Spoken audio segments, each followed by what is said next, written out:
Yes, ladies and gentlemen, La Champions is back. The most beautiful and the most entertaining competition in the world of football is back for the second game of the league phase. And out of all the games that will be played on Tuesday and on Wednesday, there's only one game that every single person will be tuning in for. And that is Barcelona versus PSG.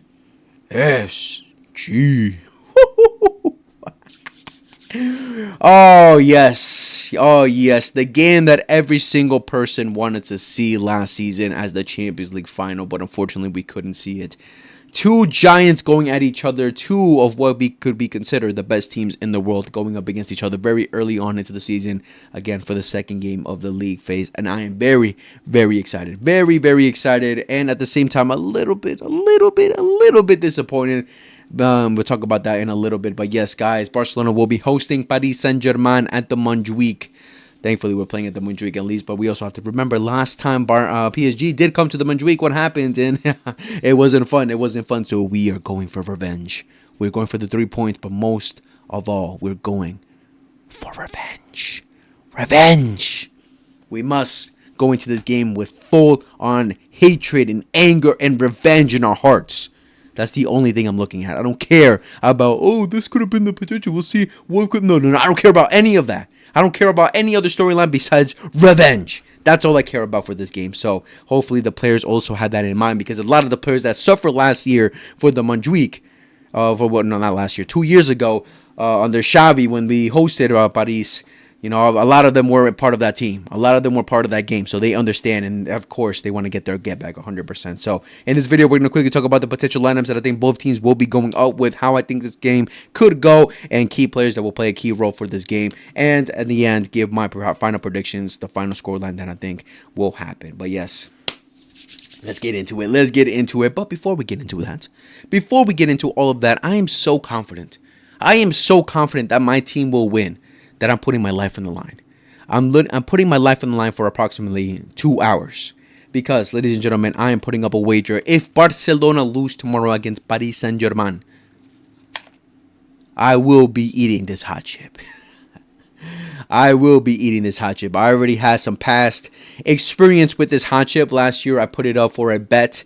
For all the Clásicos, I put it up and we won every single one, so I was chilling. But I also put it up for the game against Atlético de Madrid that we played in December, which we lost, and I had to eat this. So check that out on my YouTube channel. You guys will find it. But yeah, it's tough. You know, this thing hurts. This thing hurts like a biatch. So I'm putting my life on the line for this game, but I'm so confident that we will win that I'm not even going to open that. I already know I'm not even going to open that package because we're going to beat Paris Saint-Germain. So yeah, I will be streaming the game here on my YouTube and on my Twitch. Link in the description. So make sure to tune in and hopefully maybe, let your friends know that, hey, there's a potential that this random Barca fan might suffer after the 90 minutes, but we'll see. Hopefully that won't be the case. But yes, getting straight into the video now. So let's quickly talk about the lineups that I think both teams will go out with. For PSG, this is the lineup that I think PSG will go out with Chavadoudou, in goal, however you say his name, Hakimi, Zabarni, I'm so bad with names, Pacho, Nuno Mendes in the back line, midfield of Fabian Ruiz,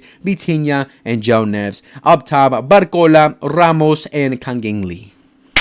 Okay, so I saw a lot of news regarding Barca, PSG squad, of how many players will actually be available. This player getting injured, this player getting injured. He not made the squad. Blah blah blah. A lot of news have been coming out. The ones that are definitely not going to be playing are Ousmane Dembélé, Doué, and Marquinhos. Those are the three players that 100% will be missing this match. And the other players, there's been question marks. I think the other one maybe might not be part of the squad is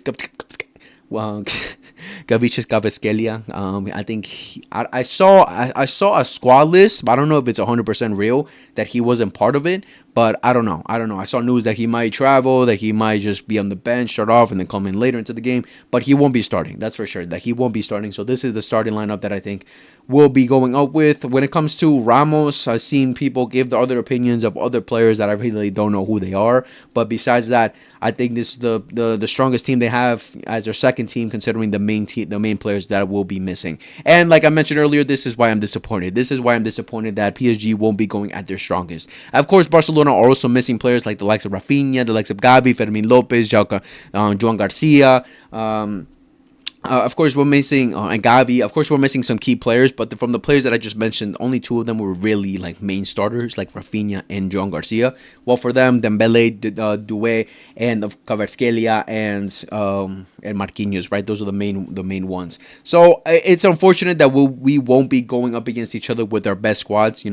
Putting the best team out there to go against each other, because that's definitely the thing that was most anticipated for and most anticipated for this match. That both teams will be going all out on each other, but unfortunately injuries have played a role so far in the beginning of the season, and we won't be seeing it. Hopefully later into the season we go up against each other with our best squads, and then we'll see what happens. But it's unfortunate, because if we do beat them, everyone's gonna say, oh, it's because they didn't have Dembele, they didn't have Doué, they didn't have Marquinhos, blah, blah, blah. And if they beat us that would be even more embarrassing, because of course this is not their strongest squad, so it'd be embarrassing. So unfortunate that we won't go up against their strongest squad, because I wanted to very go with confidence and say, yeah, we beat them at their best, not beat them when their main players are out. But yeah, this is a lineup that I think to go up with. Of course, some key players definitely missing, and well, I mean, when it comes to the defense, Marquinhos.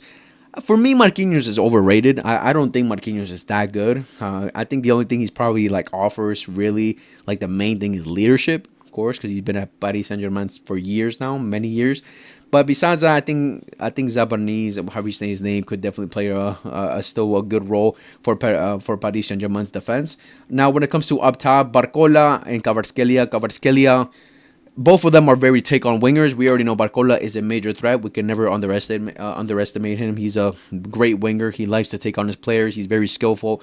Now, the main difference between him and Kvaratskhelia, who already have the same qualities when it comes to ones I just mentioned, the main difference is that Kvaratskhelia is way more effective in the final third in terms of scoring goals and getting assists. He's way more effective. He's a bit more mature in those areas, while Barcola sometimes makes the wrong decisions, sometimes is immature and makes wrong decisions, of course.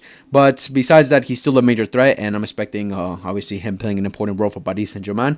When it comes to Lee, I don't really rate him either. I don't know, but again, we can't underestimate him. And Ramos, he's just not going to offer the same things as Dembele. Of course, when it comes to the second 11, the main privilege that PSG definitely have when they're playing in the respective league is that they can make substitutions. It's not like they have to go every single week playing their strongest team. I don't care. It's a farmers league. They win it every single year. Last year, they won it by 20 plus points. Like, come on, it's a fact. If people don't want to accept it, then you're just delusional at this point. But they have the privilege of making rotations, and with those rotations, the players that come in rotations learn. They learn the system, and they understand the role that they have to play in their team. Now, Ramos is not probably going to offer the same things as Dembele, because Dembele is very quick. Of course, he can play with both feet.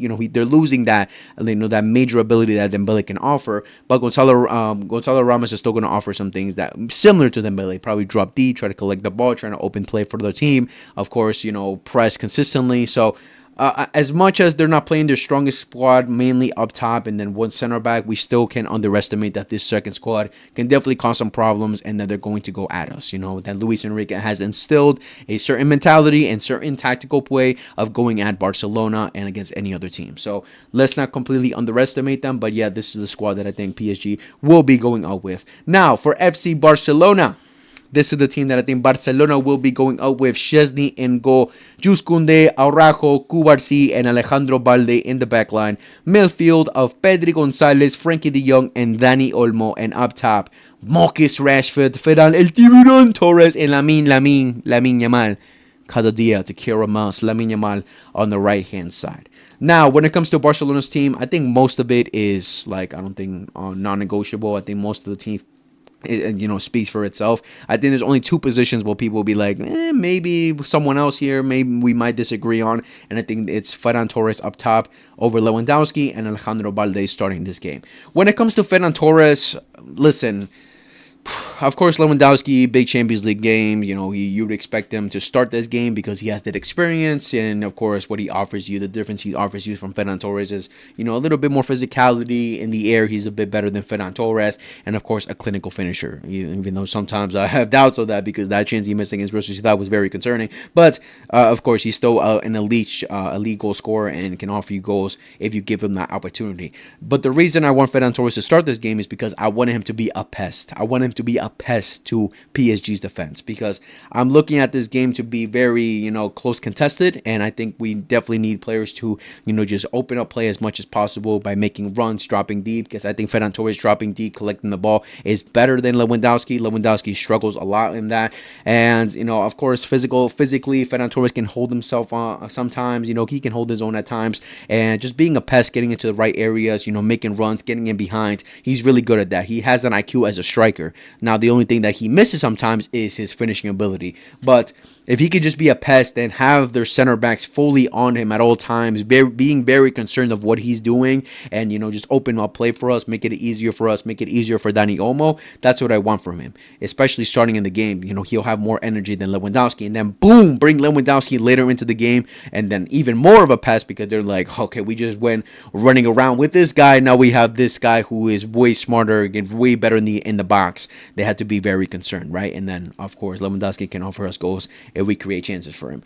And at the same time, it's a matter of Ferran Torres. I think we should definitely go in with the mentality that Ferran Torres has to be the main guy playing up top for us this season. Lewandowski is at an age where he can be playing every week, and when it comes to playing big games, he could definitely play some, but I think Ferran Torres, we have to start putting him as the main guy to start these games, especially if we want him to be a player for us now in the future, to be a striker. We have to start playing him in these big games. We have to start giving him that confidence to play these big games. He's already started many big games in Barcelona, but we need to start doing it at a regular basis, and I think this is the game that he has to start. Against Newcastle, I said he had to start as well. Lewandowski started. Again, I'm never going to question Hansi Flick because I have full trust in him, but at the same time, when I saw that game, Lewandowski was very, he disappeared in that game. He didn't have much involvement. He had a very difficult time against Schär and Bern.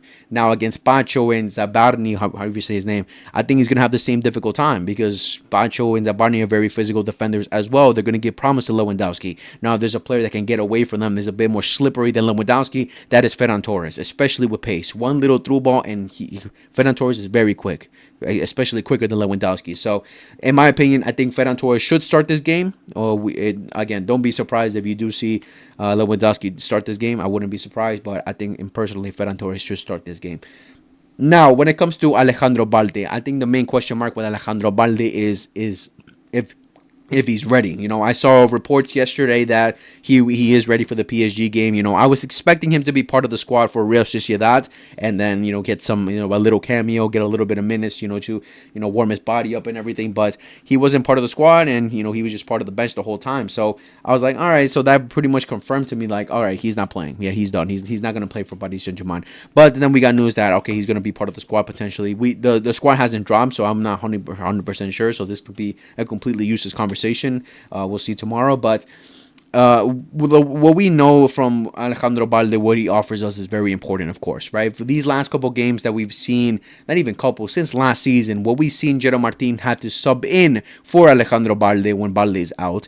He just offers nowhere near the same things as Alejandro Balde, especially going forward. Martin already has his own problems defensively, but going forward, we asked for a little bit of him. The only thing you could say he has over Alejandro Balde is his final third actions with the crosses, with those final passes. He's a bit better than Balde, but I wouldn't say is extraordinarily better. He starts over him. No, nowhere near. But those threats when we're in a close situation where the other team is playing very defensive, we're playing very close, we have no options. Martin just doesn't open up play for us as much as Alejandro Balde does. Going forward, we already know Balde is basically another winger, so he's going to open up the game a lot more for us. I think he's going to facilitate it a lot more for Marcus Rashford, because Marcus Rashford is a very confident winger. He likes to take on his players, but a lot of times it comes down to him taking on his players with pace, tries to beat them with plays, zooming past them, and a lot of times it doesn't work, right? He's not like Lamine Yamal, very tricky, very skillful, boom, boom, boom, cut in and out, get through you. He most of the time wants to beat his player by pace. Now, if he has that partner right next to him with Alejandro Balde, who's going to be the person making runs down the line and allows him to go in a little bit more, because we also know that Rashford loves to shoot. Give Balde that space to make runs, get into the box, and then give Rashford the opportunity to roam into open space, either inside the box or on the edge of the box, to score goals for us. To score for that. That's what I would love to see. That partnership come to life. We'll see what happens with that partnership, because we haven't really seen it. So we already understand the importance that Bale will bring, and I'm sure Hansi Flick understands it as well. Now, the main two concerns is if he's of course, fully ready to start this match, because the main concerns are he could put up a stinker or a relapse in injury. Of course, that those things could possibly happen considering he hasn't played in a while. So those are the main concerning things, right? We already understand Alejandro Balde's injury crisis since making his debut at Barcelona, since his career basically at Barcelona. He gets injured a lot, which is something that's very concerning. Of course, he's still young, so it's something we could definitely fix up, maybe, hopefully. But it's a matter of, would we really want to risk him? Hopefully that maybe him relapsing and being out for even longer. We got to also understand that Real Madrid, we have to play at the end of the month, which is going to be a very important game for the league. This game definitely is a big game, and it means a lot, especially for the fans, and of course getting those 3 points. But it's not a do or die game that if we lose this game, our Champions League run is over. We won't get into the round of 16 directly. There's no point. There's no chance of us getting to the top 8. No, it just comes down to we want to win this game for sure because of bragging rights for most, I would say. But if Flick doesn't think that Bale is ready, then again, don't be. Though it wouldn't be crazy to expect that Gerard Martin starts this match. I'm just putting it out there. Hopefully, Albale does start. Hopefully, he is ready. Because Hansi Flick did the same thing with Frankie de Jong. I had Casado starting against Newcastle, but Frankie de Jong started because, of course, we understand the importance of him. But I was kind of surprised because he just come back from injury, and I didn't know if he was fully ready yet. But Hansi Flick understands the importance of Frankie de Jong, so he immediately started him for this game. And, okay, cool. So he might do the same thing with Alejandro Balde, so let's not be surprised with that. But yes, this is the lineup that I think Barcelona will be going out with. We'll see. We'll see what changes Hansi Flick decides to make. Okay, now going into the game, overall, how this game could go. Again, I think it's going to be a great game, a great tactical game between two genius minds of Hansi Flick and Luis Enrique. Getting flashbacks, getting a little bit of flashbacks from the game against PSG at the Montjuic, the 4-1 loss, of course. Getting flashbacks to that game. Of course, we already know for the most part why we lost that game. It came down to the red card, 100%. I think if we didn't get that red card, we could have definitely caused a lot more. It would have been a more contested game for sure. Maybe PSG would have got something back, but I think we would have beaten them. I'm very confident we would have beaten them considering we scored first and in a very easy manner the way that we scored.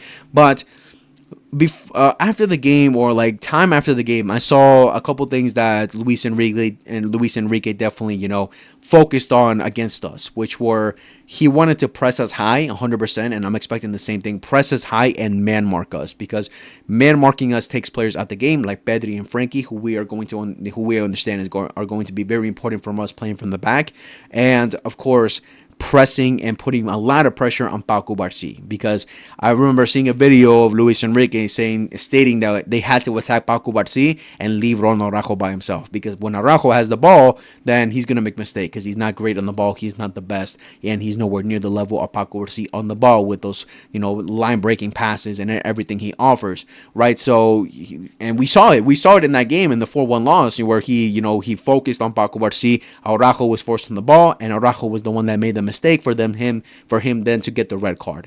These things can happen. That's genius from Luis Enrique, but that's the case that something that we might have to be worried about for this game. I think he's going to go with the same game plan, especially with the man marking. I expect PSG to press us very high and to man mark us and have players locked up like the likes of Pedri and Frankie de Jong, who I think, of course, we already know how major they are to our build-up. And with most teams, they give them a lot of space to work with. With most teams, they give Frankie de Jong they allow Frankie de Jong to drop deep. They allow Pedri to drop deep and collect the ball and then push the game forward. But with PSG, I think he's just gonna have it. He's gonna tell his players, man mark them. Don't leave them alone. Don't give them any open space. Of course, I'm confident that if we give the ball to Pedri or Frankie, they'll be able to get away. They'll be able to cause some problems. But it's something we definitely have to think about and be worried about. And again, trust other players to also drop back, also come collect, like Rashford, like Lamine, try to win their headers. We have to play a long ball to them. Ferran Torres dropping deep as well, because if Ferran drops deep, then he's going to obviously force